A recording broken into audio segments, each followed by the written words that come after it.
India में सन 2001 के time लोगों में खौफ सा फैल गया था कि रात में जब वो लोग सो रहे होते हैं उन पे एक बहुत बड़ी चीज आकर हमला करके उनको जख्मी करती है और जब वो लोग उठ जाते हैं तो वो चीज वहां से गायब हो जाती है। शुरू में तो किसी ने भी इस हमले को ज्यादा सीरियस नहीं लिया, पर जब हमले हद से ज्यादा बढ़ने लगे और दिल्ली पुलिस को एक ही महीने में 100 से ज्यादा कंप्लेंट्स आई तो पुलिस ने भी इस बारे में इन्वेस्टिगेट करना शुरू किया। जितने भी लोगों पे हमला हुआ था पुलिस ने उन सब का बयान लिया तो पता चलता है कि रात के अंधेरे में किसी ने भी उसका चेहरा सही से नहीं देखा था, पर वो इंसान और बंदर के बीच का कुछ था। उसका जिस्म बालों से भरा हुआ था और काले रंग का था। उस काले बंदर ने पूरा दिल्ली शहर सर पे उठा रखा था। लोगों की रातों की नींदें हराम हो गई थी क्योंकि लगातार उस बंदर के हमले बढ़ते ही जा रहे थे और लोगों में खौफ सा फैल गया था। न्यूज चैनल्स, अखबार और हर जगह बस उस बंदर का ही बात हो रहा था।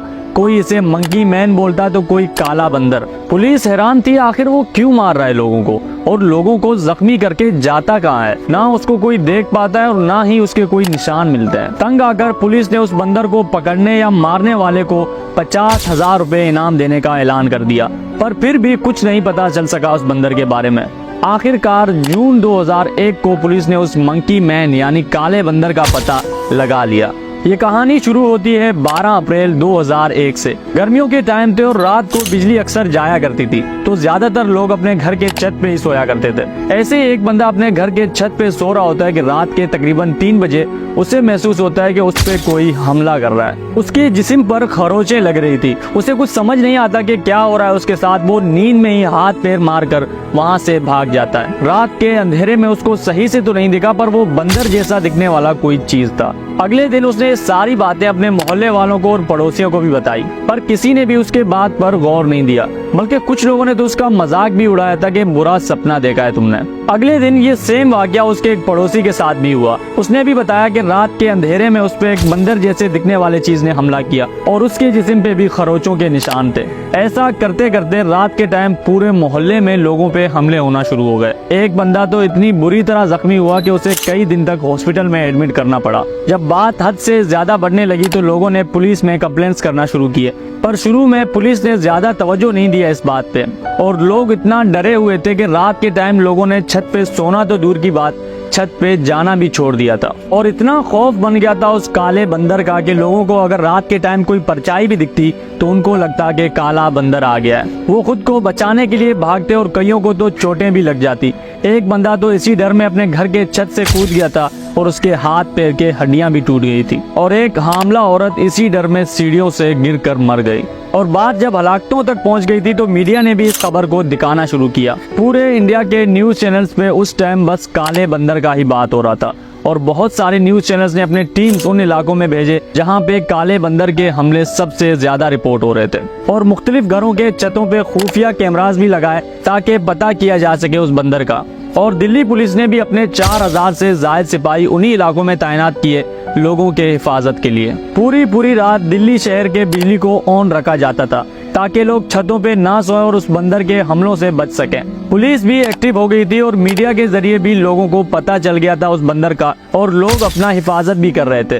तो होना तो ये चाहिए था कि उन हमलों में कमी होती, पर ऐसा नहीं हुआ। ये हमले रुकने का नाम ही नहीं ले रहे थे बल्कि दिन ब दिन बढ़ते ही जा रहे थे। आखिरकार पुलिस ने जिन जिन लोगों पे हमला हुआ था उन सबको बुलाकर उस बंदर का एक स्केच बनवाया और ऐलान किया कि जो भी इस बंदर को मारेगा या पकड़ के पुलिस के हवाले करेगा उसको 50,000 रुपए इनाम दिया जाएगा। इस बात से आप अंदाजा लगा सकते हैं कि कितना आतंक मचाया था उस बंदर ने कि उसके सर पे 50,000 रुपए का इनाम रखा गया था। जब उससे भी कोई फर्क नहीं पड़ा तो दिल्ली पुलिस ने उन सब कंप्लेंट्स को वेरीफाई करना शुरू किया।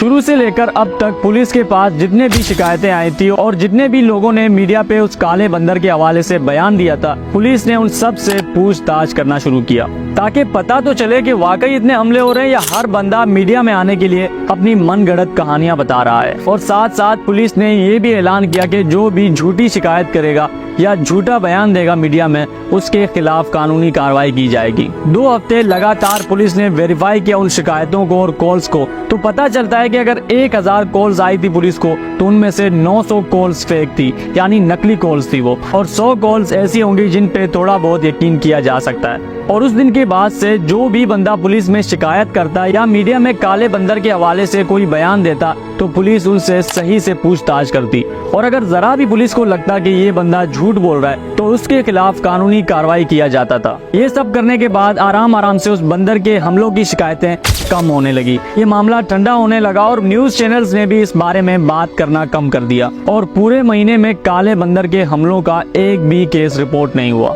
पूरे महीने में जब एक भी बंदे का शिकायत नहीं आया और लोगों के दिल से भी डर खत्म होने लगा तो पुलिस ने भी ये कहकर इस केस को बंद कर दिया कि असल में काला बंदर था ही नहीं, ये सब लोगों का वहम था। ये एक झूठ था जो आराम आराम से इतना बड़ा बन गया कि लोग इसे सच समझने लगे, और इस झूठ को फैलाने में सबसे बड़ा किरदार मीडिया का था। पुलिस ने बताया कि लोग इसलिए भी झूठी कॉल्स करते थे ताकि उनको 24 घंटे बिजली मिलती रहे, क्योंकि शुरू में यही हो रहा था कि जिस भी इलाके में काले बंदर के केस रिपोर्ट होते गवर्नमेंट वहां बिजली बंद नहीं करती थी, यानी वहां 24 घंटे बिजली फराहम किया जाता था ताकि लोग अपने घरों के छत पे सोने के बजाय घरों के अंदर सोएं। और सन 2001 के टाइम पे किसी शख्स का टीवी पे आना एक बहुत बड़ी बात समझा जाता था, और काले बंदर का टॉपिक ट्रेंडिंग पे था, तो जो भी शख्स ये बोलता कि उस पे काले बंदर का हमला हुआ है, मीडिया टीम्स उनके पास पहुंचकर उनका इंटरव्यू लेते थे।